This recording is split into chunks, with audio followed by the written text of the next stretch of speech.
साथियों, आज हम पढ़ने जा रहे हैं बिल्डिंग मटेरियल्स के बारे में। और बिल्डिंग मटेरियल्स की मतलब उसमें हम पढ़ेंगे आज चूना, ठीक है। फिर पढ़ेंगे हम लोग सीमेंट के बारे में। तो ये थोड़ी वीडियो जो है ना थोड़ी लंबी ज़रूर होगी, ठीक। थर्ड हमारा इसके बाद रहेगा ग्लास यानी कि कांच, ठीक। और लास्ट हमारा रहेगा स्टील। स्टील में यहाँ बस हमें उतना ही पढ़ना है कि एक बिल्डिंग मटेरियल की तरह उसका क्या इम्पोर्टेंट रोल है और किस तरीके से हम जो स्टील है उसका उत्पादन करते थे पहले। अभी मतलब एडवांस में बहुत एडवांस मॉडर्न टेक्नोलॉजीज वगैरह आ गई हैं, बट हम यहाँ पे लिमिटेड पढ़ेंगे इसके बारे में। चूना, सीमेंट, कांच। अच्छा, क्वेश्चन एसीएफ में पोर्टलैंड सीमेंट से रिलेटेड पूछा था, तो वो क्वेश्चन जब सीमेंट पढ़ेंगे मैं डिस्कस कर लूँगा उसको। और इस तरीके से बिल्डिंग मटेरियल का जो सिलेबस है इसको करने के बाद हमारा, अगर आप लोग देख पाएंगे, क्योंकि ये बताना ज़रूरी है क्योंकि सबको डाउट है सिलेबस को लेके। तो देखिए, केमिस्ट्री का अगर आप सिलेबस देख रहे होंगे तो आपके लिए क्या बचा होगा? मेटल, धातु, नॉन मेटल, अधातु, ठीक। उसके बाद है आपका कार्बनिक रसायन यानी कि ऑर्गेनिक।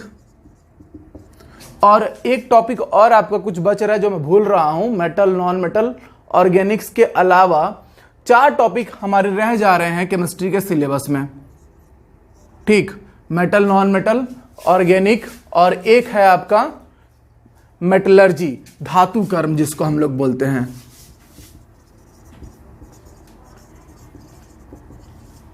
इस तरीके से 4 चीजें रह जाएंगी।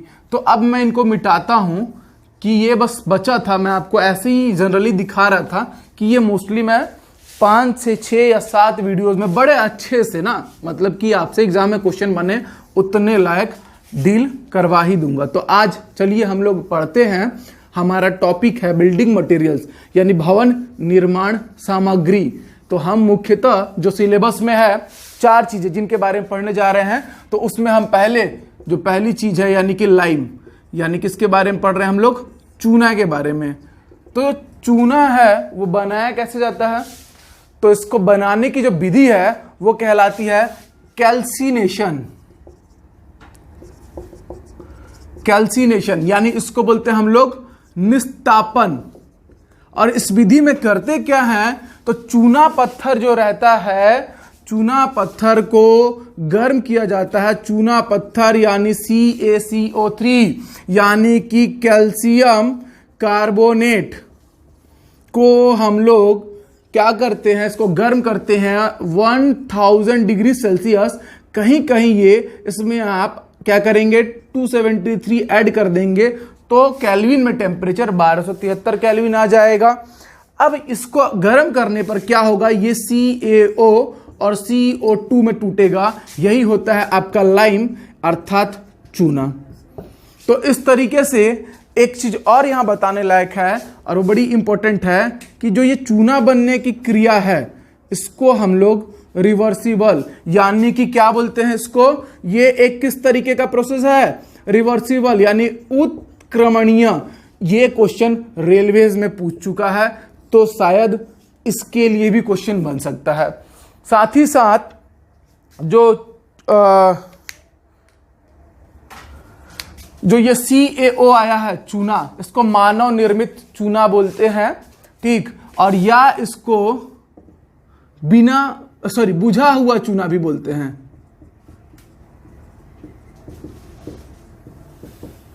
CaO बुझा हुआ चूना या मानव निर्मित चूना।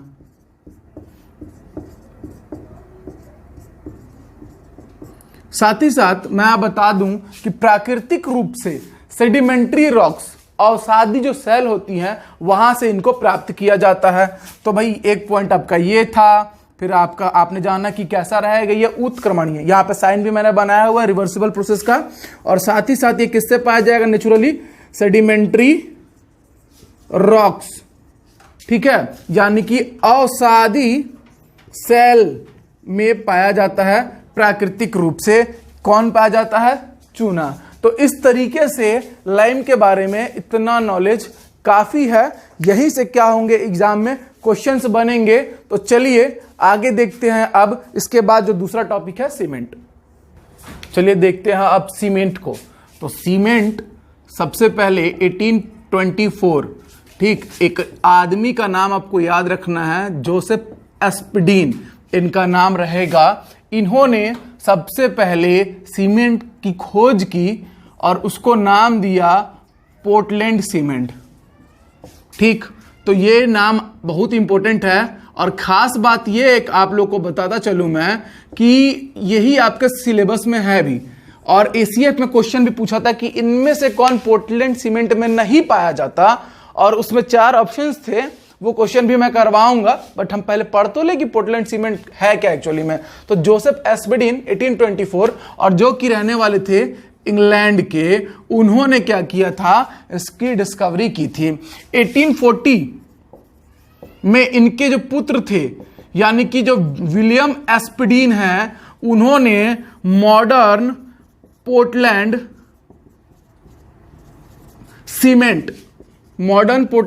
सीमेंट का डिस्कवरी किया या उसको बनाया इससे एडवांस फॉर्म में, ठीक है। तो इस तरीके से ये सीमेंट से कुछ जुड़ी बातें थी। अब मैं बताता हूं कि सीमेंट होता क्या है। तो देखिए, सीमेंट सबने देख रखा है, लेकिन अगर इसको एक जनरल भाषा में बोला जाए तो ये किस तरीके से बनता है और क्या बोला जाएगा, तो इसको बोला जाता है बारीक धूसर रंग का चूर्ण। बारीक धूसर रंग का चूर्ण क्या कहलाता है, सीमेंट कहलाता है। और इसमें पाया क्या जाता है, तो लाइमस्टोन प्लस क्ले और साथ में जिप्सम, ये तीनों मिलकर बनते हैं सीमेंट। लाइमस्टोन, क्ले, जिप्सम, ये रहता है 2 to 3%। ध्यान देते रहना, लाइमस्टोन को हम बोलते हैं चूना पत्थर, ठीक है। क्ले मतलब चिकनी मिट्टी, और जिप्सम को जिप्सम ही बोलते हैं। तो ये 2 से 3%, ये तीनों मिलके क्या बनाते हैं, सीमेंट। और खास बात एक और जो जानने लायक है सीमेंट से जुड़ी, ठीक है, 2 पॉइंट्स हुए। तीसरा पॉइंट कि जो सीमेंट होता है वो कैल्शियम के सिलिकेट और एल्यूमिनेट का मिक्सचर होता है। जो कैल्शियम के सिलिकेट्स एंड एल्यूमिनेट्स का मिक्सचर यानी कि मिश्रण होता है। तो कुछ जरूरी बातें थी हमने यहां पे देख ली। एक्चुअल में कैल्शियम के silicates, tri silicate, di silicate, मतलब tri calcium silicate, di calcium silicate, फिर ट्राई कैल्शियम एल्यूमिनेट, इन तीनों का मिश्रण होता है पोर्टलैंड सीमेंट। सीमेंट के टाइप बहुत सारे हो सकते हैं ना, Portland cement, Portland pozzolana cements, white cement, मतलब जो लोगों ने सिविल वाले हैं इंजीनियरिंग में उन लोग इसके बारे में पढ़ते हैं, या बाकी जो लोग हैं कॉमन बेसिक सिविल इंजीनियरिंग का एक छोटा सा सिलेबस आता है उसमें पढ़ते हैं। बट यहाँ हमारे सिलेबस में उसकी जरूरत नहीं है, तो हम जो है उसी को डिटेल में पढ़ेंगे। अब जो सीमेंट के बारे में हमने ये सब चीजें देख ली कि धूसर रंग का चूर्ण होगा, पाया क्या क्या जाएगा, यानी इस तरीके से इसको बनाया जाएगा, जिप्सम मिलाएंगे क्यों, क्या रोल होता है, पढ़ेंगे अभी आगे, ठीक। कैल्शियम के सिलिकेट और एल्यूमिनेट्स पाए जाएंगे। तो ये अगर आपको याद रहता तो आप वो जो क्वेश्चन आया था ना इजीली टिक कर पाते, इजीली कर पाते, ठीक। तो चलिए अब इसमें संघटक कौन कौन से हैं और उनका परसेंटेज क्या क्या है हम लोग उसको देखते हैं, ठीक। तो संघटक के प्रतिशत को हम लोग अगर देखने जाएंगे तो ध्यान दीजिएगा 60 to 65% आपका पाया जाता है कैल्शियम ऑक्साइड। क्या पाया जाएगा, कैल्शियम ऑक्साइड पाया जाएगा।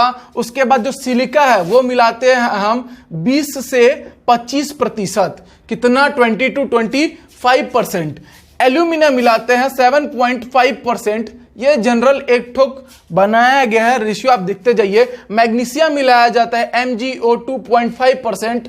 उसके बाद है आपका आयरन ऑक्साइड जो कि मिलाया जाता है 2%, और उसके बाद सल्फर ऑक्साइड यानी कि जो गंधक होता है वो मिलाया जाता है 1%, और लास्ट है आपका जो एक ठोक बेसिक ऑक्साइड यानी क्षारीय ऑक्साइड। मैं फिर से बता रहा हूं, कैल्शियम का ऑक्साइड CaO 60 to 65%, ठीक। सिलिका का परसेंटेज 20 to 25%। एल्यूमिना क्या है 7.5, magnesia MgO 2.5%, iron oxide Fe2O3 2%, sulphur oxide SO3 1% और बेसिक ऑक्साइड 3%। तो इस तरीके से इसका पूरा कंपोनेंट इसमें मिलाया जाता है। अब चलिए आगे देखते हैं हम लोग कि सीमेंट बनाने की विधि कौन सी है। तो मैं यहां पे एक चार्ट बनाऊंगा और उसमें पूरा कंप्लीट कर दूंगा। चलिए देखते हैं जो सीमेंट है उसको बनाने का पूरा प्रोसेस, और इसमें मैं कुछ इंपॉर्टेंट जो बातें हैं वो इंक्लूड करते जाऊंगा। तो सबसे पहले क्या करते हैं कि चूना पत्थर लेते हैं और क्ले यानी चिकनी मिट्टी, चूना पत्थर चिकनी मिट्टी के साथ ऐड करते हैं वाटर, यानी कि हम मिलाते हैं जल और बनाते हैं गारा। ठीक है, उसी को हम लोग बोलते हैं प्रिपरेशन ऑफ स्लरी, यानी कि गारा बनाना, गारा तैयार करना। एक गाढ़ा मिश्रण होता है किसका, चूना पत्थर और चिकनी मिट्टी का, उसको हम लोग क्या बोलते हैं, स्लरी। क्या बोलते हैं, स्लरी। तो वो गारा हम लोग तैयार करते हैं। अब उस गारे को क्या करेंगे कि एक हमारे पास रोटरी किल्न, यहां मैंने एक वर्ड यूज किया है, मैं अलग से बताते भी जाऊंगा सब चीजों को, कि जो रोटरी किल्न होते हैं इसको हम लोग बोलते हैं घूर्णी भट्टी। घूर्णी भट्टी में इस गारे को हम भेजेंगे, और घूर्णी भट्टी के बारे में मैं बता दूं कि इसकी लेंथ होगी, यानी कि जो लंबाई होगी वो 125 से 150 मीटर तक हो सकती है। ठीक है, जो व्यास होगा, डायामीटर होगा, वो 4 से 5 मीटर तक हो सकता है इसका व्यास। ठीक है, 4 से 5 मीटर व्यास का होगा और 125 से 150 मीटर तक क्या होगा, लंबा होगा। साथ ही साथ जो झुकाव होगा वो 3 से 4 डिग्री होगा। मतलब कि आपको अगर मैं डायग्राम बना के दिखाऊं तो कुछ इस तरीके का आपको क्या नजर आएगा, एक तो भट्टी नजर आएगी, और इसमें हम क्या करेंगे कि यहां से इस गारे को पोर करेंगे, डालेंगे। ठीक, और यहां पे जो तापमान होता है, मैं तापमान बता रहा हूं, आप लोग याद रखिएगा, ये 600 डिग्री सेल्सियस से प्रारंभिक तापमान चालू होता है, और ये जब आता है यहां पास तो यहां पास तापमान हो जाता है 1600 डिग्री सेल्सियस। तो आपके लिए ये इंपॉर्टेंट टेम्परेचर है कि ये जब गारा बन के इसमें ऐड करेगा और वो गोल गोल घूमते रहेगी। तो जैसे ही हम गारा डालेंगे, घूर्णी भट्टी अपना घूम रही है, काम कर रही है, उसके बारे में कुछ चीजें मैंने आपको यहां बता दी है कि 4 से 5 मीटर का क्या रहेगा, उसका व्यास रहेगा 125 से 150 मीटर, उसकी लंबाई रहेगी, 3 से 4 डिग्री पे वो क्या रहेगा, घूमता रहेगा। अब होगा क्या कि 1600 डिग्री सेल्सियस मैंने जहां बताया वहां पे जो क्ले है, क्ले चिकनी मिट्टी और जो लाइम स्टोन है, इन लोग के बीच में रासायनिक अभिक्रियाएं होंगी, यानी कि रासायनिक अभिक्रिया समीकरण भी बताऊंगा मैं, पहले प्रोसेस समझा दूं आप लोगों को। तो क्ले और लाइमस्टोन के बीच में क्या होंगी, केमिकल रिएक्शंस होंगी और बनेगा क्लिंकर। क्लिंकर क्या होगा, छोटा छोटा छोटा छोटा छोटा छोटा, मतलब बॉल के जैसा बन जाएगा। ठीक, क्लिंकर, याद रखिए पूरा प्रोसेस। पहले क्या हुआ, इन दोनों को मिलाए, साथ में जल मिलाए, गाढ़ा प्रिपरेशन ऑफ स्लरी, गाढ़ा तैयार किए, गाढ़ा मिश्रण, उसको भेजा हमने रोटरी किल्न में। रोटरी किल्न में जैसे हम लोग उसको पोर कर रहे हैं, वो घूम रही है, कंटिन्यू घूम रही है। तो घूमते घूमते ये भी आगे बढ़ रहा है, तो छोटे छोटे छोटे छोटे गोल बॉल्स के रूप में क्या हो रहा है, वो जो मिश्रण हमने पोर किया था किसका, चूना पत्थर और चिकनी मिट्टी का, वो क्लिंकर के रूप में बनते जा रहा है और नीचे की ओर जा रहा है। और चूंकि तापमान ज्यादा है तो वो एक ठोस मिश्रण के रूप में, मतलब एक ठोस गोले के रूप में आगे की ओर बढ़ते जाएगा। उसी को हम लोग क्या नाम देते हैं, क्लिंकर। अब इस क्लिंकर में, इस क्लिंकर के बनने के बाद हम लोग उसमें जिप्सम ऐड करेंगे 2 to 3%। जिप्सम क्यों ऐड करते हैं, सब लोग को मैं बताना चाहूंगा कि ये जो सेटिंग रेट बोलते हैं, यानी कि जमने की दर, सीमेंट के जमने की दर को धीमा करता है। यानी कि फाइनल हमारे पास पोर्टलैंड सीमेंट हमारे पास बन के तैयार है, हम पानी मिलाएंगे, ठीक है, और हम ईंट को जोड़ने के लिए उसका उपयोग करते हैं। तो मान लीजिए हमने पानी मिलाया और उसके जमने की दर तीव्र है, मतलब पानी मिलाया और तुरंत जम गया, तो हमारा जो वांटेड जो रिजल्ट है वो नहीं मिल पाएगा। भाई हम जैसे ही उसको एक जगह गाढ़ा तैयार कर रहे हैं, सीमेंट का पानी डाल रहे हैं, वहीं जम जा रहा है, तो ये सेटिंग रेट बोलते हैं, इसको जमने की दर बोलते हैं। तो ये जो है वो तीव्र होने से क्या दिक्कत होगी कि वो वहीं जम जाएगा। इसको क्या थोड़ा धीमा करने के लिए हम उसमें क्या ऐड करते हैं, जिप्सम ऐड करते हैं। जिप्सम का फॉर्मूला आप लोगों ने, मैं पढ़ा चुका आपको, CaSO4 × 2H2O, आपको याद होगा, ठीक है। तो वो ऐड करने से जमने की दर कम होती है, मतलब वो थोड़ी देर बाद जमेगा, और साथ ही साथ हार्डनेस बढ़ा देता है, मतलब जमने के बाद उसकी कठोरता को और बढ़ा देता है। तो इसलिए हम लोग क्या करते हैं, जिप्सम। अब उस क्लिंकर में हमने जिप्सम ऐड किया, और जिप्सम ऐड करने के बाद उसको भेजते हैं बॉल मिल में। बॉल मिल में उसको एकदम बारीक चूर्ण की तरह पीस लिया जाता है, और उसके बाद आपका फाइनल पोर्टलैंड सीमेंट बन जाता है। और वही पोर्टलैंड सीमेंट जो रहता है उसमें क्या क्या रहेंगे उसके घटक, तो वो भी मैं लिख देता हूं। क्योंकि एग्जाम में पूछा है भाई। तो हमेशा आप याद रखिएगा कि सीमेंट में हमेशा ही कैल्शियम के, मैंने शुरू में ही कहा था, एल्यूमिनेट और सिलिकेट्स पाए जाएंगे। तो भाई कौन कौन से एल्यूमिनेट्स और कौन कौन से सिलिकेट्स? तो फर्स्ट होता है ट्राई कैल्शियम। देखिए हिंदी में भी लिखूंगा तो मैं इसको यही लिखूंगा कि भाई ट्राई कैल्शियम और सिलिकेट, डाई कैल्शियम सिलिकेट और ट्राई कैल्शियम एल्यूमिनेट, तो ये पाए जाएंगे। तो आपको याद रखना है try calcium silicate, di calcium silicate, और थर्ड जो रहेगा वो रहेगा आपका ट्राई कैल्शियम, कैल्शियम के ही सिलिकेट और एल्यूमिनेट पाए जाएंगे, एल्यूमिनेट। तो इस तरीके से ये तीन चीजें पाई जाएंगी आपके पोर्टलैंड सीमेंट में। ये उसके कंपोनेंट्स है, try calcium silicate, di calcium silicate और ट्राई कैल्शियम सिलिकेट। तो इस तरीके से तीन चीजें एग्जाम में। इसके अलावा कैल्शियम फॉस्फेट भी था आपका ऑप्शन में, CO3PO4 ट्वाइस, इसको हम लोग बोलते हैं कैल्शियम फॉस्फेट या बोन फॉस्फेट, ठीक है। तो ये जो है ये कंपोनेंट नहीं है पोर्टलैंड सीमेंट का, तो यानी कि क्वेश्चन में नहीं है, ही पूछा था, मतलब ऑप्शन ये, ऑप्शन नंबर डी सही होगा क्वेश्चन का। तो आप लोग एक बार उसको देख लीजिएगा, सबके पास पेपर होगा तो, अदरवाइज मैं ग्रुप में सेंड कर दूंगा। मेरे पास भी किसी कोचिंग इंस्टीट्यूट का ही शायद पेपर है, ठीक है। चलिए, और आप लोग की तैयारी कैसे चल रही है? बढ़िया चल रही है? कमेंट में बताइएगा भाई। जो भी दिक्कत है मैंने आज बता ही दिया कि केमिस्ट्री आपका अब 40% ईमानदारी से देखा जाए तो बचा है, और ये अभी जुलाई की शुरुआत भी नहीं हुई है। और केमिस्ट्री मैंने एक और ख़ास बात मैं आप लोगों से बताना चाहूँगा कि देखिए पूरी तरीके से किसी के भरोसे नहीं रहना चाहिए। अगर जब भी हम किसी गवर्नमेंट सर्विस, आजकल कंपटीशन इतना ज़्यादा है, आप किसी के भरोसे नहीं रह सकते, मेरे भरोसे भी नहीं रह सकते। वीडियोस मैं लेके आऊँगा, ये मेरी रिस्पॉन्सिबिलिटी है, इसको मैं जिम्मेदारी की तरह देखता हूँ, और आप लोग का प्यार जो मिल रहा है उसकी वजह से। लेकिन आपको खुद भी अच्छी एक तैयारी करनी होगी। उसके लिए ज़रूरी है कि अगर आप केमिस्ट्री पढ़ रहे हैं तो मैं आपको पहले भी बता दूं कि 10th जो CG बोर्ड की एक बुक है, ठीक है, इससे आपको 50% तक तो हेल्प मिलेगा, ठीक। और इसी 50% में हम लोग का भी हेल्प इंक्लूड रहेगा। लेकिन कंपटीशन इतना एकदम गला काट है, तो उसके लिए ज़रूरी है कि आप कुछ अलग से तैयारी कीजिए, क्योंकि 10th बोला है वो बस बोलने का है। क्वेश्चन वो 11th का भी उठा देता है, 12th का भी उठा देता है, और मोस्टली उसकी ऐसी कोई मंशा नहीं होती है कि वो 11th 12th का क्वेश्चन उठाए। वो क्या करता है कि कभी किसी इंट्रेंस एग्जाम में आए हुए क्वेश्चंस को उठा के लाके फेंक देता है, ठीक। वो देखता भी नहीं इस चीज को। तो इससे एक जो लेवल है एग्जाम का वो इंक्रीज कर जाता है। तो आपको तो तैयार होके जाना है, ये इस भरोसे नहीं रह सकते आपकी वो 10th का ही देगा तो 11th 12th भी देगा। तो थोड़ा बहुत इसको भी आपको कहीं ना कहीं से सोर्स निकाल के, चाहे तो आप NCERT से पढ़ लीजिए, बट इतना ज़्यादा है कि आप इस पर डिपेंडेबल नहीं हो सकते। वही मैं आपकी हेल्प करूंगा, मतलब मेरा जो कंटेंट है वो आपकी हेल्प करेगा। तो 10th बोर्ड आप खुद तैयार कीजिए, कहीं ना कहीं बुक को साथ में लेके चलना पड़ता है, और ज़्यादा इधर उधर परेशान होने की ज़रूरत नहीं है। केमिस्ट्री फिजिक्स मैं कंप्लीट करवाऊंगा। बहुत सारे मैंने देखा हुआ है कि बहुत सारे पेड क्लासेस भी आ चुके हैं मार्केट में, ठीक है। उनकी जो इच्छा है वो उस हिसाब से पढ़ा रहे हैं। यहाँ क्लासेस फ्री रहेंगी, इस बात के लिए आप श्योर रहिए। फिजिक्स केमिस्ट्री मतलब ACF तक तो क्लासेस बिल्कुल फ्री हैं, फ्री ऑफ कॉस्ट। इसके पहले भी मैंने जो गवर्नमेंट, एक्चुअली हमारा क्लासेस 9 से 12 तक को पढ़ाने वालों के लिए है, तो हम उनसे फ़ी लेते हैं। और अभी तो सबको पता ही है कि सारे क्लासेस बंद हैं, परेशानियां सबको है, बट फिर भी मैंने गवर्नमेंट जो बैच है ना, कभी इस तरीके से पैसे लेकर नहीं पढ़ाई है। इन फ्यूचर क्या होगा वो मैं नहीं कह सकता, कब किसके साथ क्या हो, बट अभी ACF के लिए फ्री है। और फ्री है इसका मतलब आप मजाक में नहीं ले सकते इसको।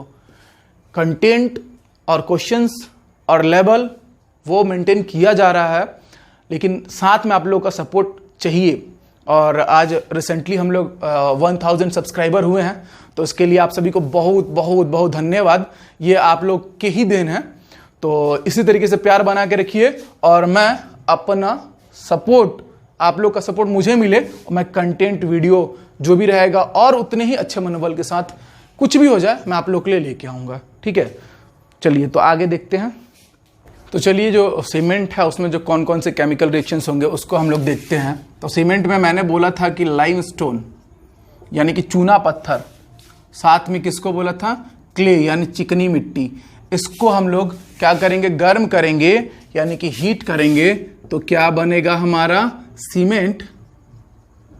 साथ में कौन रिलीज होगा, कार्बन और क्ले है, लाइमस्टोन है, तो कार्बन के साथ में हमारा जल यानी कि वाटर, ये चीजें रिलीज होंगी। ठीक, तो अब एक बात और है इंपॉर्टेंट कि ये रिएक्शन उतना खास नहीं है, हमको पढ़ना है कि जो रोटरी किल्न है, जो घूर्णी भट्टी है, उसमें कौन कौन से रिएक्शंस होते हैं, यानी कि घूर्णी भट्टी में होने वाली रासायनिक अभिक्रियाएं कौन सी है, और उनको याद रखना है आपको। अभिक्रिया को पूरा याद मत कीजिए, नहीं पूछेगा, लेकिन उनके नाम जो फाइनल प्रोडक्ट बन रहे हैं उनका नाम आपको याद करना पड़ेगा। तो चलिए देखते हैं। तो पहले कैल्साइट लेके आते हैं हम लोग। कैल्साइट यानी कि CaCO3, ये जो है ये आपको टूटेगा, उसको आप 600 से 1000 डिग्री सेल्सियस पे गर्म करेंगे तो ये टूटता है CaO प्लस CO2, इसको हम लोग बोलते हैं कैल्साइट। और फिर MgCO3, ये टूटता है MgO प्लस CO2, ये मैग्नेसाइट कहलाता है। ठीक है, तो कैल्साइट, मैग्नेसाइट, ये पहले 600 से 1000 डिग्री सेल्सियस पर चूना पत्थर टूटा CaO और CO2 में, MgO और CO2 में, ये टूट गया। इसके बाद ये दो रिएक्शंस हो गए। अब चलिए, अब जो है एक्चुअल रिएक्शंस जो होते हैं उनको, ये दोनों भी घूर्णी भट्टी के ही रिएक्शंस थे, आपको याद रखना है इसी ऑर्डर में। मैंने दो बता दिए, कैल्साइट और मैग्नेसाइट के लिए। अब इसके बाद आता है आपको CaO का SiO2 से रिएक्शन, और साथ ही साथ CaO का Al2O3 से, इसको बोलेंगे हम लोग सिलिका, हिंदी में भी सिलिका ही बोलेंगे, और ये हो जाएगा आपका एल्यूमिना। ठीक है, तो अब ये CaO इंटू SiO2 और यहां पे CaO इंटू Al2O3, इसको बोलेंगे कैल्शियम सिलिकेट। ठीक, और इसको बोलेंगे हम लोग कैल्शियम एल्यूमिनेट। इस तरीके से हमको ये दोनों प्राप्त हुए, और टेम्परेचर वही रखेंगे हम लोग अभी तक, 600 से 1000 degree Celsius, 600 to 1000 degree Celsius. तो इस तरीके से हमको कैल्शियम और सिलिका के साथ रिएक्शन करवाया गया चूने का, तो हमको मिला कैल्शियम सिलिकेट, और चूने का एल्यूमिनिया के साथ कराया गया तो कैल्शियम एल्यूमिनेट मिला। तो ये 4 पद हो गए हैं रिएक्शन के। अब आगे चलते हैं। तो अब आगे ये जो कैल्शियम सिलिकेट आपको मिला है यानी CaO SiO2, फर्दर इसका हम लोग चूने के साथ रिएक्शन कराएंगे। इसका फिर किसके साथ, इस बार टेम्परेचर बढ़ के हो जाएगा 800 से 1300 डिग्री सेल्सियस। कैल्शियम सिलिकेट का फिर से चूने के साथ हम लोग लाइम के साथ करा रहे हैं। तो ये देखिए यहाँ पे CaO ये कितना हो जाएगा, 2CaO SiO2। यहां पे इसको हम लोग बोलेंगे डाई कैल्शियम सिलिकेट। इंपॉर्टेंट, ये बॉक्स कर लेते हैं। ठीक, ये क्या बना, डाई कैल्शियम सिलिकेट। अब इसके बाद कैल्शियम एल्यूमिनेट था हमारा, उसके साथ इस बार हमारे पास 2CaO मिला है यहां से। अभी इसको थोड़ी देर के लिए भूल जाइए, यहां क्या मिला, 2CaO। तो हम क्या करते हैं, 2CaO यहां का, और यहां पे हमारे पास प्राप्त हुआ था कैल्शियम एल्यूमिनेट, वो कैल्शियम एल्यूमिनेट मैंने यहां लिया, यहां का 2CaO। ठीक, अब इसका रिएक्शन कराया तो 3CaO आएगा, साथ में आएगा Al2O3, इसको हम लोग बोलेंगे ट्राई कैल्शियम एल्यूमिनेट। हिंदी में भी इंग्लिश में भी बोलेंगे तो वही, मैं उसको हिंदी में भी लिखूंगा तो ट्राई कैल्शियम एल्यूमिनेट ही लिखूंगा। तो इस तरीके से आपको क्या मिल गया, die calcium silicate, try calcium aluminate. अच्छा, एक और बात इंपॉर्टेंट, कुछ एग्जाम्स में इसका ऑर्डर पूछा है, पहले क्या बनता है, तो आपको याद रखना है डाई कैल्शियम सिलिकेट, फिर ट्राई कैल्शियम एल्यूमिनेट, तब बनेगा ट्राई कैल्शियम सिलिकेट, वापस बनेगा। देखिए कैसे बनेगा कि अब यहां पे आपको 3CaO इंटू Al2O3 मिल गया, तो यहां से आप ले लीजिए 3CaO और आप क्या कीजिए SiO2 सिलिका के साथ रिएक्शन करा दीजिए फर्दर, तो ये हो जाएगा 3CaO SiO2। तो इसको हम लोग बोलेंगे ट्राई कैल्शियम सिलिकेट। देखिए बोरिंग है, लग रहा होगा हल्का सा, बट इजी भी है। ठीक, तो ये मिला आपको ट्राई कैल्शियम सिलिकेट। ऑर्डर याद रखिए, पहले die calcium silicate, try calcium aluminate, try calcium silicate. ये तीनों ही आपके पोर्टलैंड सीमेंट के कंपोनेंट हैं। एक और जो रह गया इसमें, और वो मोस्ट इंपॉर्टेंट है, इसलिए उसको भी बताना जरूरी है, ध्यान दीजिएगा आप लोग। बस थोड़ा सा बचा है, सीमेंट खत्म होने वाला है लगभग।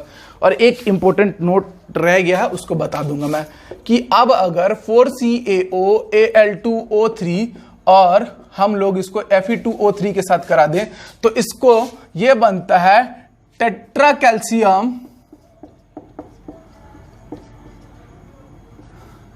इसको बोलेंगे टेट्रा कैल्शियम एल्यूमिनेट फेराइट। क्या बोलेंगे? Tetra calcium aluminate ferrite. ये एक ऐसे ही था रिएक्शन, मतलब ये भी इंपॉर्टेंट है, ये आखिरी प्रोडक्ट होता है टेट्रा के फॉर्म में, तो लास्ट में जाएगा ना।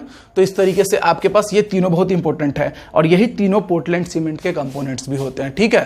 तो वो फॉस्फेट वाला नहीं होता है, आप याद रखिएगा। एक चीज और बताना भूल गया था कि अगर सीमेंट को बनाने में लाइम यानी चूना की मात्रा ज्यादा हो तो उसमें दरार जल्दी आ जाएगा, क्रैक्स जल्दी डेवलप हो जाएंगे, ठीक है। ध्यान दीजिएगा, क्रैक्स जल्दी डेवलप होंगे किसकी वजह से? लाइम की वजह से, ठीक है। और उसका सेटिंग रेट, मतलब जैसे हमने पानी मिलाया और वो जम गया, सेटिंग रेट तीव्र यानी कि ज्यादा फास्ट, वो होगा एल्यूमिना के एक्सेस होने की वजह से। किसकी वजह से? एल्यूमिना अगर ज्यादा हुआ तो उसके जमने की दर क्या हो जाएगी? तीव्र हो जाएगी। पानी मिलाओगे तुरंत थोड़ी देर में जम जाएगा, तो हमारे लिए यूजफुल होगा क्या? जल्दी यूजफुल नहीं होगा। और वैसा ही अगर हमारा कोई कार्य है या उस कार्य का नेचर है तो उस तरीके से बनाया जाएगा, ठीक। तो इस तरीके से ये दो इंपॉर्टेंट पॉइंट थे, ये दो एग्जाम्स में भी क्वेश्चन से बन के आया हुआ है। तो चलिए अब हम आगे पढ़ने जा रहे हैं ग्लास यानी कि कांच के बारे में, ठीक है। चलिए अब हम पढ़ने जा रहे हैं ग्लास के बारे में, कांच के बारे में। किसको पढ़ने जा रहे हैं? ग्लास को यानी कि कांच को। तो मैं कुछ जरूरी बात आपको पहले बता देता हूं, फिर मैंने ये जानबूझ के पहले लिख दिया है, तो प्रोसेस है, इससे क्वेश्चन जनरली नहीं पूछेगा, इसके बीच बीच में जो पॉइंट्स इंक्लूड होंगे उनसे पूछेगा। तो कांच जो है वो सिलिका और धात्विक सिलिकेटों का मिश्रण होता है। सिलिका किसको कहेंगे? कांच भाई। सिलिका और धात्विक सिलिकेट्स का क्या होगा? मिश्रण होगा, ठीक है। इन दोनों का क्या होगा? यानी कि जो मेटल होंगे उनके सिलिकेट्स का क्या होगा? ये मिश्रण होगा, ऐसा माना जाता है, ठीक। क्योंकि एक इसकी कोई निश्चित संरचना या निश्चित सूत्र नहीं है। और सबसे बड़ी बात कि इसको यौगिक भी नहीं कहा जाता है। कांच एक यौगिक है ऐसा भी नहीं कहा जाता है जनरली। तो सिलिका और धात्विक सिलिकेट्स का क्या होता है? ये मिश्रण होता है। और एक जनरल फॉर्मूला इसके लिए बनाया जाता है X × R2O Y × MO 6SiO2, ठीक है। तो सिलिका को यहाँ पे देखिए Y R M ये सब वर्ड यूज किया है। तो R जो होगा वो होगा क्षार धातु के लिए रिप्रेजेंट किया जाता है। क्षार धातु मतलब जो बेसिक मेटल्स होंगे ये उनके लिए होगा, रिप्रेजेंट करता है। यहाँ पे R की जगह पे कोई भी क्षार धातु, लाइक मैं बता देता हूं सोडियम एंड पोटेशियम, ये हो सकते हैं, ठीक है। यानी कि और X की जगह पर X एंड जो Y है वो नंबर ऑफ मॉलिक्यूल्स हैं, यानी कि अणुओं की संख्या है। क्या है? अणुओं की संख्या है। और आपका जो M है वो है द्विसंयोजक धातु। द्विसंयोजक धातु कहने का मतलब कि डाई वैलेंस्ड मेटल, ठीक है। एग्जाम्पल के तौर पे Pb एंड Ca, यहां पे A एंड K था और यहाँ पे Pb एंड Ca।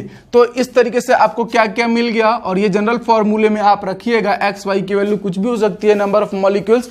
ये तो आपका पूरा क्या बन गया? ग्लास का एक बेसिक फॉर्मूला बन गया। अब ध्यान दीजिएगा कि ये फॉर्मूला मैंने आपको बता दिया, कुछ जानकारियां बता दी, ठीक। थार्प करके एक महोदय थे, उन्होंने भी एक परिभाषा दी थी और उन्होंने कहा था कि कांच धात्विक सिलिकेटों का मिश्रण होगा जिसमें क्षार धातु का होना आवश्यक है। और ये पारदर्शी या अल्प रूप से अपारदर्शी हो सकता है। तो ये डिफिनीशन मैंने नोट्स में इंक्लूड की है। और जो उसका लिंक है डिस्क्रिप्शन में मिल जाएगा आप लोगों को। तो चलिए हम लोग पढ़ते हैं कि कांच बेसिकली बनता है कैसे है। देखिए पहले क्या करते हैं, सैंड यानी कि रेत, ठीक है। रेत कौन सी रेत, तो रेत भाई आप वाइट सैंड भी ले सकते हैं, सिंपल सैंड भी ले सकते हैं, ठीक है। साथ ही साथ रेत के साथ हम लोग मिलाते हैं चूना पत्थर, अब मैं हिंदी में भी लिखते जाऊंगा, ठीक। और कॉस्टिक पोटास को कॉस्टिक पोटास ही बोलेंगे, कलेट को कलेट ही बोलते हैं, या फिर बोलते हैं कांच के टुकड़े, छोटे छोटे टुकड़े। मतलब कांच बनाने के लिए ही कांच के पुराने टुकड़ों का भी उपयोग हो जाता है। तो इस तरीके से तो बड़ी अच्छी बात है, ठीक। अब करते क्या है कि भाप अंगार गैस या वायु अंगार गैस जिसको बोलते हैं हम लोग, ठीक है, वायु अंगार गैस, ये बहुत बार क्वेश्चन पूछा है, जान लीजिए C+H2 का ये मिश्रण होता है, ठीक है। तो ये जो गैस है इसकी उपस्थिति में भट्टी में इनका जो चूर्ण है वो लेके आया जाता है और 1400 डिग्री सेल्सियस टेम्परेचर याद रखिएगा, 1400 डिग्री सेल्सियस पर गर्म किया जाता है। गर्म करने से होगा क्या, ये सब पिघल के मिल जाएंगे और गलित अवस्था में आ जाएंगे, यानी कि मोल्टेन फॉर्म में आ जाएंगे। तो मोल्टेन ग्लास, अब मोल्टेन ग्लास को यहां पे ब्लीच किया जाता है, इसकी क्या होती है, ब्लीचिंग होती है, यानी कि विरंजक कि इसमें जो भी अपद्रव्य या अशुद्धियां इंप्योरिटीज होंगी या कुछ और कलर आ रहा होगा और हमको कुछ और कलर चाहिए, तो हम क्या करेंगे भाई, पहले ब्लीच करेंगे इसको, यानी कि विरंजक करेंगे। विरंजक करने से इसका जो कलर है वो गायब हो जाएगा। उसके बाद कलरिंग करते हैं, उसके बाद कलरिंग करते हैं तो डिफरेंट ऑक्साइड्स होते हैं, जैसे क्यूप्रस ऑक्साइड है, क्यूप्रिक ऑक्साइड है, और कुछ सल्फाइड्स भी हैं जिनको मिलाने से डिजायर्ड आपको कलर देगा, ठीक है, हरा पीला, ठीक है, सल्फाइड्स वगैरह यूज करने से पीला देता है। तो कलरिंग करते हैं। अब इसके बाद कलरिंग होने के बाद ब्लोइंग होता है, ठीक है। मोल्टेन ग्लास मतलब गलित कांच, कलरिंग मतलब रंग देना, ब्लोइंग। अब ब्लोइंग क्यों करते हैं कि मान लीजिए किसी को गोल कांच चाहिए, किसी को स्लैब चाहिए 4x6 का या जो कुछ भी है, तो उन सांचों में ब्लोअर के द्वारा इनको धक्का देकर, जो मोल्टेन कांच है उसको धक्का देकर पहुंचाया जाता है, तो वो डिजायर्ड शेप ले लेगा। उसके बाद एनिलिंग, उसको बोलते हैं तापानुशीतन, हिंदी में नाम दे देता है तापानुशीतन। ये क्या करता है कि इस तरीके से क्या है कि कांच जो है अगर तापमान कम और ज्यादा हुआ तो चटक सकता है, तो उससे बचने के लिए इसकी जो आउटर लेयर है उसको थोड़ा टफ बनाया जाता है और वो प्रोसेस कहलाता है एनिलिंग। मतलब कि सीधे तौर पर समझिए कि उसकी सहन शक्ति बढ़ाई जाती है, ठीक है। और वो प्रोसेस क्या कहलाता है, सहन शक्ति बढ़ाने के लिए जो प्रोसेस करते हैं उसको क्या कहते हैं, एनिलिंग। तो इसका आउटर लेयर थोड़ा टफ हो जाता है, ठीक। रबिंग, पॉलिशिंग, अब इसको फिनिश किया जाता है, रब किया जाता है, पॉलिश किया जाता है कि चमक वगैरह आए, तभी तो हम लोग ग्लास यूज करते हैं। और उसके बाद हमारा फाइनल रेडी मटेरियल। तो इस तरीके से कांच जो है हमारा क्या होता है, कंप्लीट होता है। अब इसमें कुछ इंपॉर्टेंट जो कलरिंग एजेंट है, चलिए आगे हम लोग उसको अब देखते हैं कि कलरिंग एजेंट किसकी वजह से कौन कलर, बड़ा इंपॉर्टेंट है। मतलब थोड़ा बहुत अगर मुझे लग रहा है कि अगर सीमेंट से इस साल क्वेश्चन नहीं पूछा तो कलरिंग एजेंट मतलब ग्लास के कलरिंग एजेंट से क्वेश्चन पूछ सकता है। तो चलिए देखते हैं कलरिंग एजेंट कौन कौन से हैं। तो चलिए देखते हैं कि ये जो कुछ ऑक्साइड्स हैं इनको मिलाने के ये कलरिंग एजेंट्स हैं, कांच में मिलाया जाता है हम, तो उससे क्या क्या रंग आता है। तो सबसे पहला है क्यूप्रस ऑक्साइड या सेलेनियम ऑक्साइड। इसके कारण जो हम लोग को कलर मिलता है वो होता है रेड। ये आपको रट लेना है, क्यूप्रस ऑक्साइड सेलेनियम ऑक्साइड के कारण कौन सा कलर मिलता है भाई, रेड, लाल। क्यूप्रस ऑक्साइड सेलेनियम ऑक्साइड के कारण कौन सा कलर मिलेगा, लाल रंग। उसके बाद है कोबाल्ट ऑक्साइड, कोबाल्ट के साथ हमको मिलता है डार्क ब्लू यानी कि गहरा नीला रंग। क्या मिलता है, गहरा नीला रंग। कौन सा रंग, कोबाल्ट ऑक्साइड, कोबाल्ट के कारण नीला, कोबाल्ट के कारण कौन सा मिलेगा, गहरा नीला। क्रोमिक ऑक्साइड या क्यूप्रिक ऑक्साइड, इसके कारण मिलता है हमको ग्रीन यानी कि कौन सा रंग, हरा रंग। क्यूप्रिक या क्रोमिक, क्रोमिक नाम आया, क्रोमिक ऑक्साइड या क्यूप्रिक ऑक्साइड के कारण हमको मिलता है हरा रंग। उसके बाद मैग्नीज या निकिल ऑक्साइड, मैग्नीज और निकिल के साथ मिलता है हमको बैंगनी रंग यानी कि वॉयलेट इन कलर, हमको मिलता है बैंगनी। किसके साथ, मैग्नीज या निकिल के साथ। और कैडमियम सल्फाइड के साथ मिलता है येलो येलो मतलब पीला रंग। कौन सा रंग मिलता है कैडमियम सल्फाइड के साथ? पीला। तो एक बार और रिपीट करते हैं इसको, क्यूप्रस या सेलेनियम ऑक्साइड के साथ लाल, उसके बाद कोबाल्ट ऑक्साइड के साथ ब्लू, उसके बाद आपका था क्रोमिक या क्यूप्रिक ऑक्साइड के साथ ग्रीन, और उसके बाद था आपका मैंगनीज या निकल ऑक्साइड के साथ वॉयलेट यानी कि बैंगनी, और लास्ट था आपका कैडमियम सल्फाइड। सल्फाइड एक ही जगह है, येलो यानी पीला रंग। तो इस तरीके से ये एजेंट होगा। अच्छा, एक फॉर्मूला जो रह गया था मैं बता देता हूं कि भाई जो क्लास है ये भी पूछ सकता है कि सोडियम कार्बोनेट, कैल्शियम कार्बोनेट, ये दोनों के साथ साथ सिलिका का रिएक्शन करवाने पर हमको मिल जाएगा Na2OCaO6SiO2। देखिए मैंने यहां से क्या क्या ले लिया, Na2O, तो यहां से क्या निकल गया CO2, CaO क्या निकल गया CO2, तो 2 ऑफ CO2 क्या हो गया, बाहर हो गया, और ये मिल गया ग्लास का यानी कांच का फॉर्मूला। आप देख पा रहे होंगे X की जगह 1, R2O यानी R कौन है, सोडियम, उसकी जगह क्या आ गया, R की जगह। इसको आप मैच कीजिए इस फॉर्मूले से, मैंने आपको लिखवाया था ना शुरू में, YMO6SiO2, ये दोनों मैच कर गया। Y की जगह 1, कुछ नहीं तो M की जगह Ca जो द्विसंयोजक धातु होगा, और क्षार धातु की जगह Na। तो इस तरीके से सोडियम कार्बोनेट, कैल्शियम कार्बोनेट और सिलिका रिएक्ट करके क्या बनाते हैं, ग्लास बनाते हैं। तो ये बताना रह गया था, ये भी मैंने बता दिया। तो इस तरीके से जो ग्लास है वो आपका होता है कंप्लीट। थोड़ी बहुत कुछ जानकारियां हैं वो नोट्स में आपको इंक्लूड कर दी गई हैं, ठीक है। तो अब हम एक जरूरी बात बताना चाहता था आप लोगों से कि जैसे केमिस्ट्री का अगर किसी का बेसिक ज़्यादा ही कमजोर है तो चैनल में कुछ वीडियोस हैं जो एटॉमिक स्ट्रक्चर से रिलेटेड हैं, जो आपका रेडॉक्स से रिलेटेड हैं, जो वैलेंसी से रिलेटेड हैं, और एक आपका न्यूक्लियर केमिस्ट्री से रिलेटेड है। तो ये बेसिक वीडियो हमने किसी और पर्पज से बनाई थी, बट मैंने उसमें से 3 को लाके ACF का अलग जो प्लेलिस्ट है चैनल में उसमें ऐड किया हुआ है। तो उसका सिलेबस से कुछ लेना देना नहीं है, बट केमिस्ट्री आपको स्ट्रॉन्ग करना है और बेसिक आपका वीक है थोड़ा सा, तो आप उन वीडियो को देख सकते हैं। आपका ज़्यादा से ज़्यादा वो 1 से 1.5 घंटा लेगा, तो एक अच्छी तैयारी के लिए आप पूरी तरीके से तैयार होंगे, ठीक है। तो सत्यजीत सर का वो वीडियो है, बड़ा ही अच्छा पढ़ाते हैं भाई, उनका तो मतलब जवाब ही नहीं है।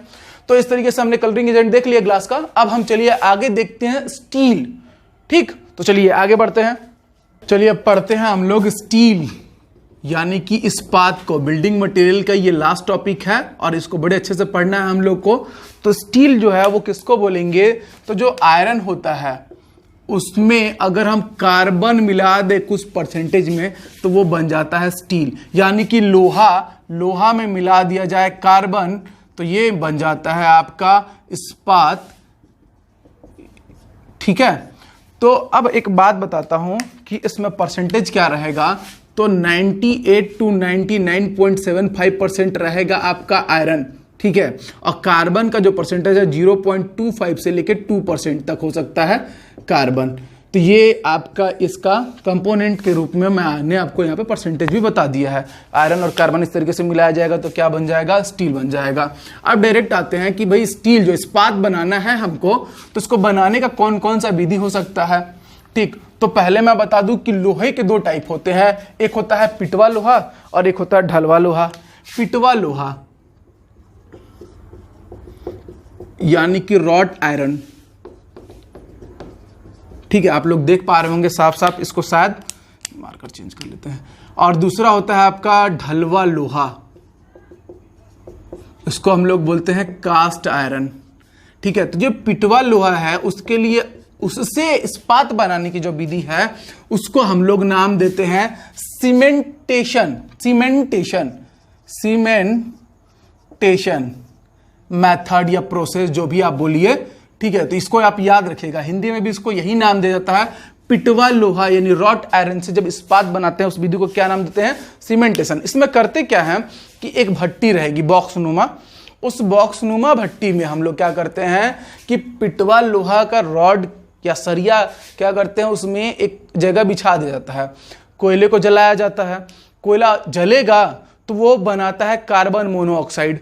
कार्बन मोनोऑक्साइड इस जो पिटवा लोहा है उसके सरिया यानी कि जो सलाखें हैं उनके द्वारा अवशोषित कर लिया जाता है, एब्जॉर्ब किया जाता है। एब्जॉर्ब करने के बाद वो करता क्या है कि कार्बन मोनोऑक्साइड का कार्बन वो अपने लिए रख लेता है, और जब बाकी जो है वो निकलता है तो CO2 को क्या करता है, वो एक्सट्रैक्ट करता है, बाहर निकालता है।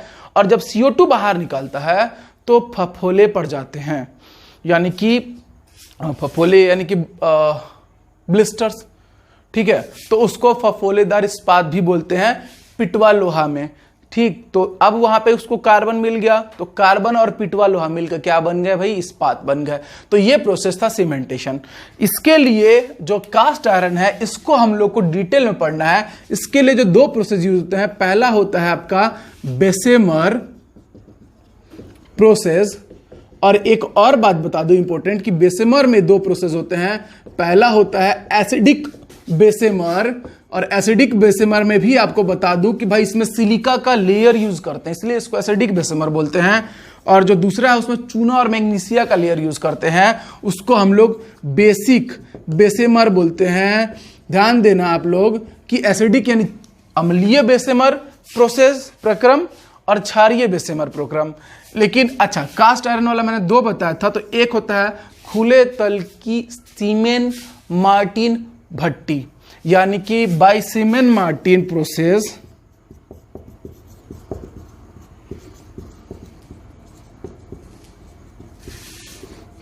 Open hearth furnace. देखो एक कंपैरिजन यही बता देता हूं मैं आप लोगों को, बेसेमर के द्वारा जो हम लोग को स्टील मिलेगा, इस्पात मिलेगा, उसकी क्वालिटी लो रहेगी।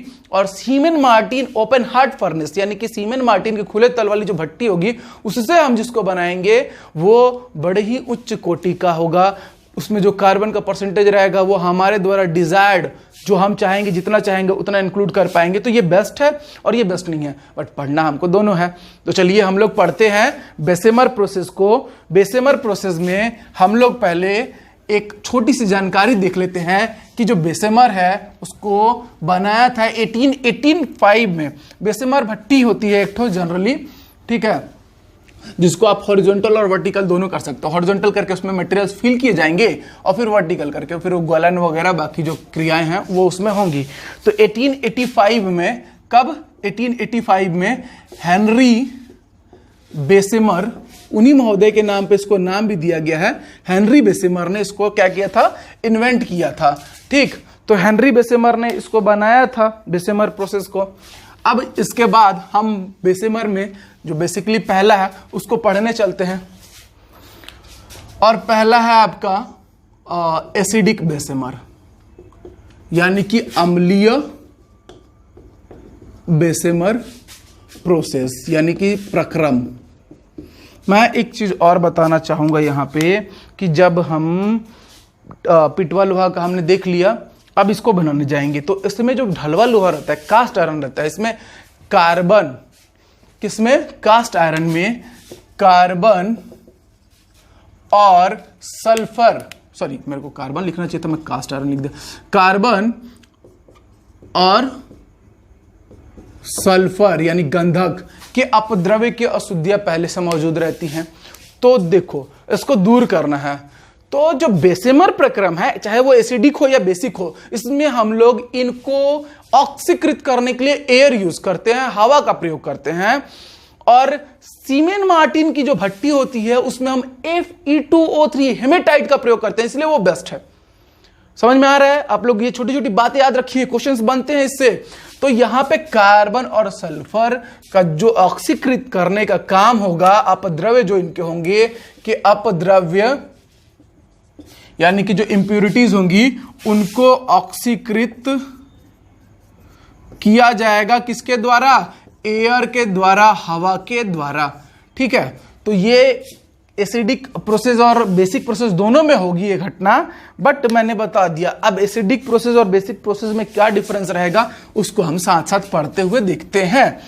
एसिडिक प्रोसेस में होगा कि जो एक बेड यूज किया गया है, ठीक है, वो बेड यानी कि बेसेमर में वो यूज किया जाएगा सिलिका का। सिलिका का क्यों सिलिका का यूज कर रहे हैं, जो बेड यूज कर रहे हैं वो क्यों, क्योंकि इसमें हम उसी ढलवा लोहा को ले रहे हैं जिसमें कि फास्फोरस की अशुद्धियां ना हो।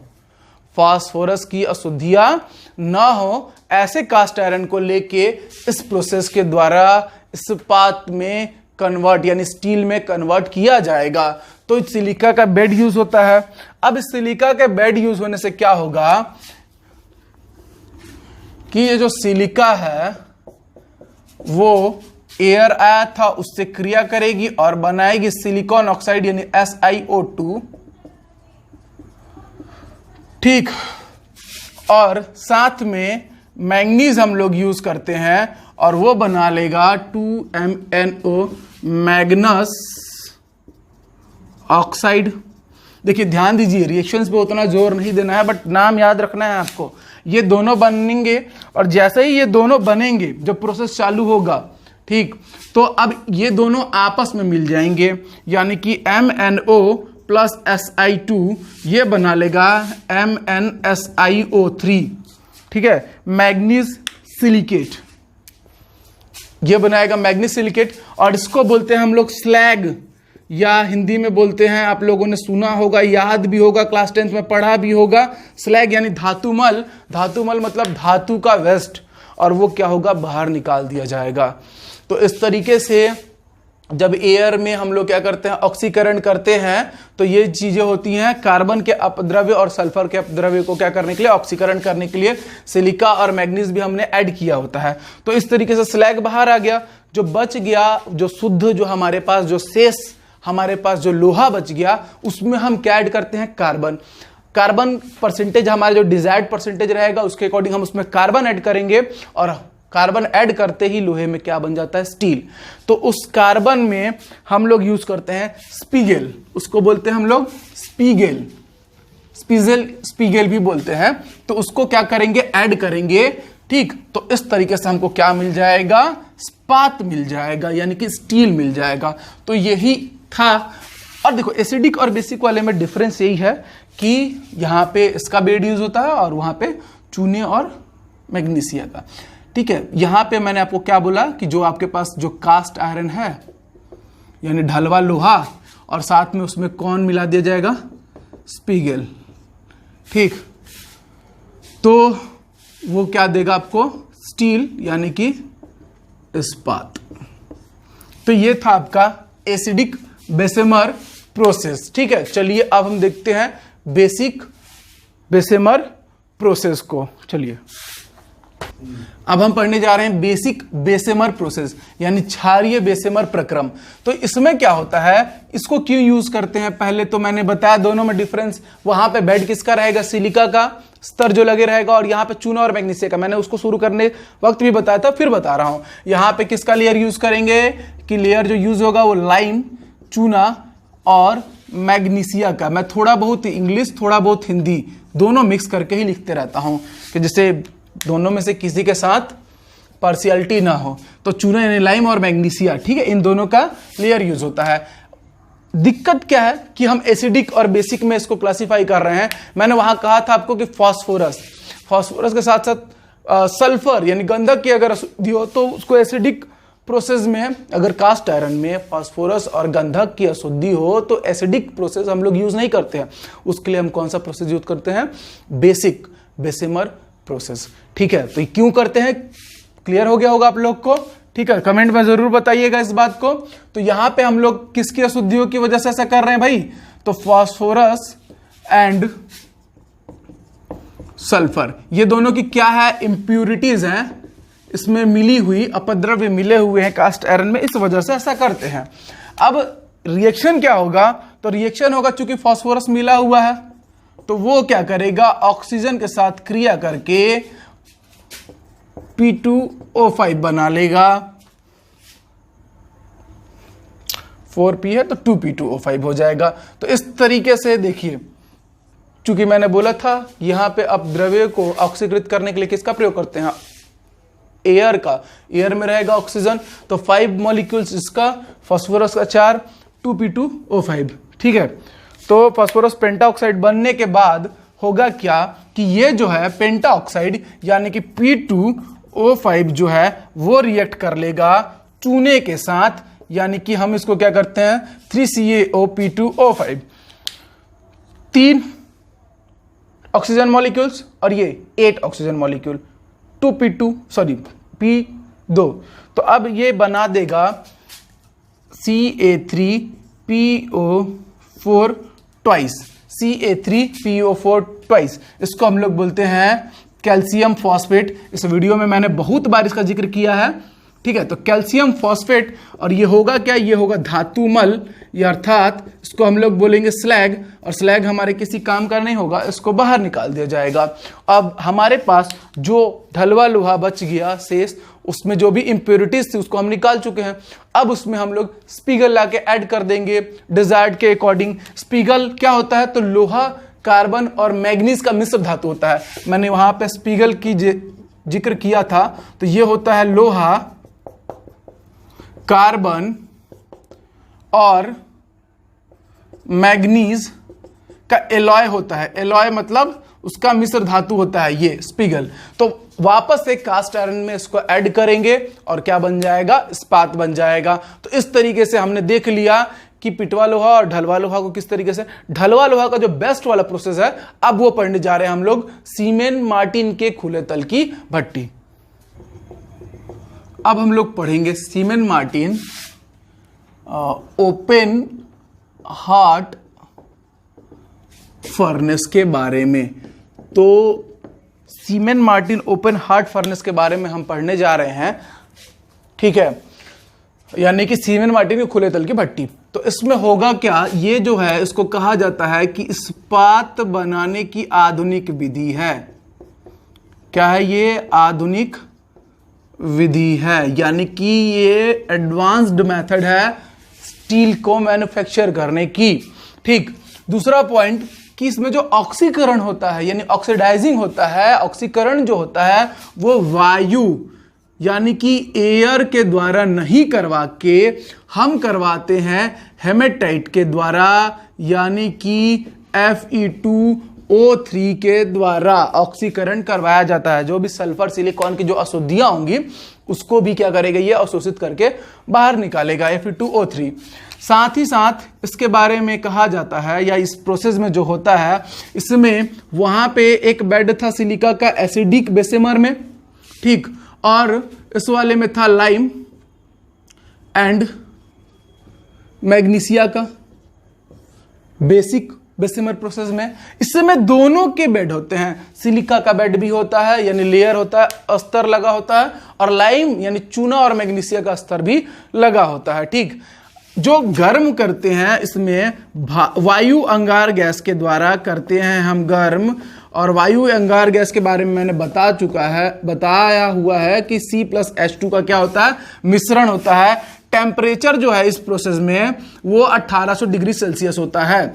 कहीं ना कहीं आप लोग को कंफ्यूजन आ रहा होगा कि हमने क्या क्या पढ़ लिया, एसिडिक बेसेमर, बेसिक बेसेमर और सीमेन मार्टिन पढ़ने जा रहे हैं। मैंने शुरू में इन दोनों में बेसेमर और सीमेन मार्टिन में बताया था सीमेन मार्टिन इज बेस्ट, क्योंकि ये हाई क्वालिटी स्टील देता है, कार्बन का परसेंटेज आप मेंटेन कर सकते हैं। लेकिन बेसेमर प्रोसेस में ऐसा नहीं था। लेकिन जो बनाने की जो प्रोसेस है, चाहे कोई भी लोहा हो, कैसे बनेगा, लोहा लिया जाएगा, कार्बन मिलाया जाएगा, बन जाएगा इस्पात। बट कार्बन मिलाने से पहले लोहे को प्योर करना पड़ेगा, उसमें जो भी इंप्योरिटीज है उसको हटाना पड़ेगा। ये पूरा प्रोसेस मतलब जो भी हम पढ़ रहे हैं वो उसी से रिलेटेड है। तो इस तरीके से क्या है, टेम्परेचर 1800 डिग्री सेल्सियस हो जाएगा, और उसके बाद जो भी इंप्योरिटीज वगैरह होंगी वो हेमेटाइट के द्वारा ऑक्सीकृत कर ली जाएंगी। मतलब कि जो सिलिका, ठीक है, सिलिकॉन, सल्फर, जो भी इंप्योरिटीज होंगी वो हेमेटाइट के द्वारा क्या कर ली जाएंगी, अवशोषित कर ली जाएंगी, ऑक्सीकृत कर दी जाएंगी, ठीक है। अच्छा, इसके बाद और कुछ है नहीं। इसमें जो स्लैग है वो बहुत कम मात्रा में बनता है, और इस वजह से मोस्टली जो आपका जो इसमें यूज होता है कास्ट आयरन, उसका 90% हम स्टील में कन्वर्ट कर पाते हैं, इसलिए भी ये बेस्ट है। उसमें ऐसा नहीं था, उसमें बहुत ज्यादा स्लैग निकलता था, मतलब बेसेमर प्रोसेस में बहुत ज्यादा स्लैग निकलता था, धातुमल निकलता था। तो इसलिए वो इसके कंपैरिजन में वो गलत है, मतलब बुरा है, और सीमेन मार्टिन बेस्ट है, ठीक है। इसमें कार्बन का परसेंटेज हम मेंटेन कर सकते हैं। स्पीगल जब ऐड करते हैं उस समय में इसका प्रोसेस ही ऐसा होता है कि आप अपने हिसाब से, और उसके बाद बार बार आप चेक कर सकते हैं कार्बन का परसेंटेज इस मेथड में। तो इस तरीके से हमने सीमेन मार्टिन ओपन हार्ट फर्नेस के बारे में भी कुछ चीज़ों को पढ़ लिया। तो इस तरीके से हमारा स्टील भी क्या होता है, कवर होता है, यहाँ पे खत्म होता है। तो जैसा भी लगा होगा वीडियो को लाइक कीजिएगा और ज़्यादा से ज़्यादा लोगों में शेयर कीजिएगा।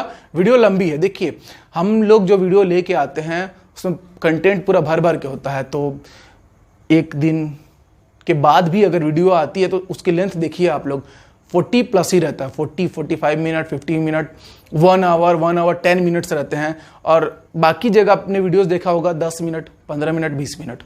तो उनके 3 दिन के वीडियोस हमारे एक वीडियो की लेंथ जो है बराबर है, कंटेंट बराबर है, इस वजह से भी ऐसा होता है। तो आप लोग अपना प्यार बना के रखिए, यकीन मानिए सिलेबस पूरा करवाने की जिम्मेदारी मेरी है। चलता हूँ, जय हिंद आप सभी को।